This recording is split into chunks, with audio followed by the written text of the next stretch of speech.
아멘. 다 같이 하나님의 말씀 보시겠습니다. 오늘 말씀은 마태복음 20장입니다. 마태복음 20장 1절에서 34절 말씀까지입니다. 제가 봉독해 드리겠습니다. 천국은 마치 품꾼을 얻어 포도원에 들여보내려고 이른 아침에 나간 집 주인과 같으니 그가 하루 한 데나리온씩 품꾼들과 약속하여 포도원에 들여보내고 또 제3시에 나가보니 장터에 놀고 서 있는 사람들이 또 있는지라. 그들에게 이르되 너희도 포도원에 들어가라. 내가 너희에게 상당하게 주리라 하니 그들이 가고 제6시와 제9시에 또 나가 그와 같이 하고 제11시에도 나가보니 서 있는 사람들이 또 있는지라. 이르되 너희는 어찌하여 종일토록 놀고 여기 서 있느냐. 이르되 우리를 품꾼으로 쓰는 이가 없음이니이다. 이르되 너희도 포도원에 들어가라 하니라. 저물매 포도원 주인이 청지기에게 이르되 품꾼들을 불러 나중 온 자로부터 시작하여 먼저 온 자까지 삭슬 주라 하니 제11시에 온 자들이 와서 한 데나리온씩 받거늘 먼저 온 자들이 와서 더 받을 줄 알았더니 그들도 한 데나리온씩 받은지라. 받은 후 집 주인을 원망하여 이르되 나중 온 이 사람들은 1시간밖에 일하지 아니하였거늘 그들을 종일 수고하며 더위를 견딘 우리와 같게 하였나이다. 주인이 그 중에 한 사람에게 대답하여 이르되 친구여 내가 네게 잘못한 것이 없노라. 네가 나와 한 데나리온의 약속을 하지 아니하였느냐. 내 것이나 가지고 가라. 나중 온 이 사람에게 너와 같이 주는 것이 내 뜻이니라.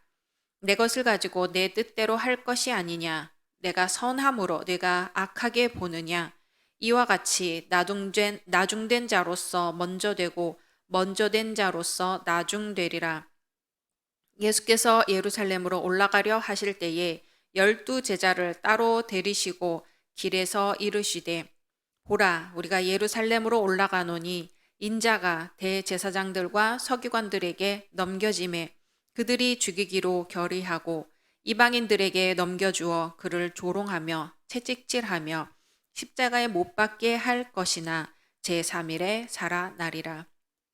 그때에 세베대의 아들의 어머니가 그 아들들을 데리고 예수께 와서 절하며 무엇을 구하니 예수께서 이르시되 무엇을 원하느냐. 이르되 나의 이 두 아들을 주의 나라에서 하나는 주의 우편에 하나는 주의 좌편에 앉게 명하소서.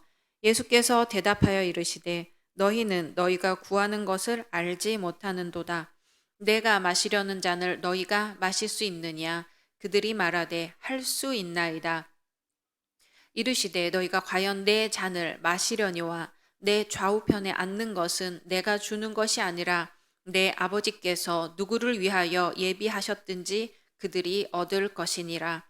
10 제자가 듣고 그 두 형제에 대하여 분이 여기거늘 예수께서 제자들을 불러다가 이르시되 이방인의 집권자들이 그들을 임의로 주관하고 그 고관들이 그들에게 권세를 부리는 줄을 너희가 알거니와 너희 중에는 그렇지 않아야 하나니 너희 중에 누구든지 크고자 하는 자는 너희를 섬기는 자가 되고 너희 중에 누구든지 으뜸이 되고자 하는 자는 너희의 종이 되어야 하리라. 인자가 온 것은 섬김을 받으려 함이 아니라 도리어 섬기려 하고 자기 목숨을 많은 사람의 대속물로 주려 함이니라. 그들이 여리고에서 떠나갈 때에 큰 무리가 예수를 따르더라. 맹인 2 사람이 길가에 앉았다가 예수께서 지나가신다 함을 듣고 소리질러 이르되 주여 우리를 불쌍히 여기소서. 다윗의 자손이여 하니 무리가 꾸짖어 잠잠하라 하되 더욱 소리질러 이르되 주여 우리를 불쌍히 여기소서. 다윗의 자손이여 하는지라. 예수께서 머물러 서서 그들을 불러 이르시되 너희에게 무엇을 하여 주기를 원하느냐. 이르되 주여 우리의 눈 뜨기를 원하나이다. 예수께서 불쌍히 여기사 그들의 눈을 만지시니 곧 보게 되어 그들이 예수를 따르니라. 아멘. 오늘도 말씀 속에서 오직 예수님만 만나시기를 소망합니다. 어떤 사람에게 조카가 있었어요. 그날을 하루는 보니까 우리 조카가 얼굴이 뾰루퉁해 있는 거예요. 그래서 나가서 맛있는 것을 사주면서 살며시 물어봤죠. 얘야, 왜 그러니? 그랬더니 그 아이가 본물 터지듯이 불만을 얘기하는 거예요. 그 아이가 하는 거죠. 학교에서 반장 선거가 있었는데 자기는 공부도 잘하고 똑똑해서 자기가 분명히 반장이 될 줄로 알았던 거예요. 그런데 자기는 떨어지고 어떤 아이가 됐냐 하면은 평소에 조용하고 반 아이들을 묵묵히 도와주는데 좀 어수룩해 보이는 다른 아이가 반장이 되어서 속이 상했다는 거예요. 어른들의 선거는 어떤가요? 후보자들의 연설은 두 가지인 것 같아요. 하나는 자기 경력이나 학벌 등을 훈장처럼 얘기하는 것이고요. 또 다른 하나는 내가 당선이 되어도 평상시의 모습처럼 여러분의 이웃이 되겠습니다 하는 거지요. 경력을 무시할 수는 없지만 후자의 연설자에게 사람들은 더 많은 지지를 보내는 것 같습니다. 이처럼 어른 아이 할 것 없이 자신에게 명령하고 지시하는 태도보다 자신들의 말을 들어주고 또 도움을 주는 태도에 더욱 호감을 갖게 되는 것 같습니다. 세상을 살다 보면 이 단순한 원리가 인간관계에서 절대적이라는 것을 알 수가 있습니다. 예수님은 이런 인간관계에 대해서 오늘 이렇게 말씀하십니다. 너희 중에 누구든지 크고자 하는 자는 너희를 섬기는 자가 되고 너희 중에 누구든지 으뜸이 되고자 하는 자는 너희 종이 되어야 하리라. 말씀에 나오는 세베대의 아들의 어머니나 나머지 제자들조차 주님의 나라를 오해하고 있었어요. 그들은 예수님이 로마의 압자를 물리치고 이스라엘을 구원하실 왕이 될 것이라고 믿었던 것 같아요. 그래서 주님의 나라가 임하면, 즉 주님께서 왕이 되신다면 높은 자리에 앉게 해달라고 요청했지요. 이 얘기를 듣고 시기한 다른 제자들도 높은 자리를 원했습니다. 예수님의 제자들조차 그랬으니 인간은 누구나 세상 권력을 가지고 싶어 하는 것 같아요. 하지만 주님은 어떠셨나요? 하나님의 나라는 권력이나 명령으로 이루어지는 나라가 아니고 섬김으로 세워지는 나라라고 말씀하십니다. 그리고 가장 큰 섬김의 본으로 예수님은 주님의 목숨을 내놓으셨습니다. 우리는 어떤가요? 어떤 사람들은 예수를 믿는 것이 세상 권력을 가지는 지름길이라고 착각하기도 합니다.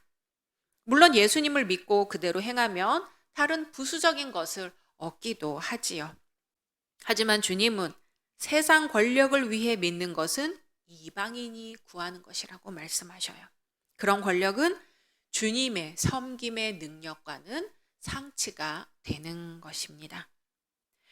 주님의 나라는 서로 섬김으로써 살아가는 나라입니다. 우리가 주의 나라를 갈망하며 살아간다면 예수님께서 겉옷을 벗고 제자들의 발을 씻기셨던 것처럼 우리를 덮고 있는 자존심, 교만, 명예 등의 겉옷을 훌훌 벗어버리고 허리를 굽혀서 섬김의 본을 따라야 할 것입니다. 우리가 진정 예수님을 사랑한다면 그 이름을 위해 어떤 일이라도 즐겁게 할 수 있습니다. 이 시간 함께 기도하겠습니다. 말씀을 생각하면서 기도하시고요.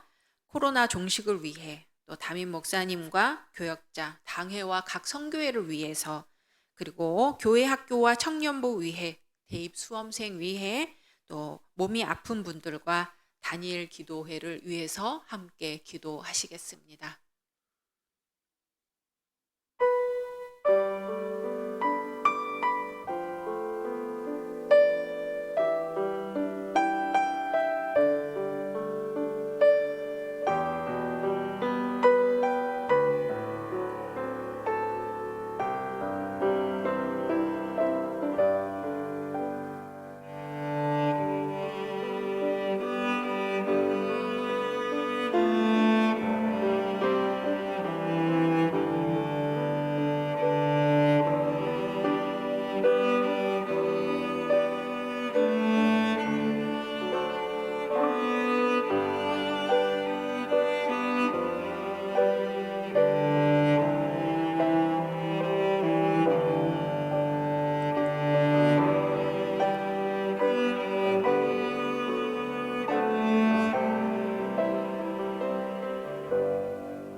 우리를 불러 사랑하는 내 아들아, 내 딸아 불러주시는 주님, 오늘도 저희들을 이끌어 주시니 감사드립니다. 저희 가운데 늘 함께 하셔서 생명의 말씀을 허락하시고 주님의 사람으로 살게 하시니 감사드립니다. 이 시간 섬김의 마음을 주시기를 원합니다. 평화의 마음을 주시기를 원합니다. 주께서 우리들을 섬기신 것과 같이 다른 이들을 섬길 수 있는 믿음을 허락해 주옵소서. 저희의 믿음 없음을 긍휼히 여겨 주옵시고 주님의 말씀을 듣고 세상에 나아갈 때 힘 주시고 능력 주시고 굳건하게 하옵소서. 예수님의 이름으로 기도드립니다. 아멘.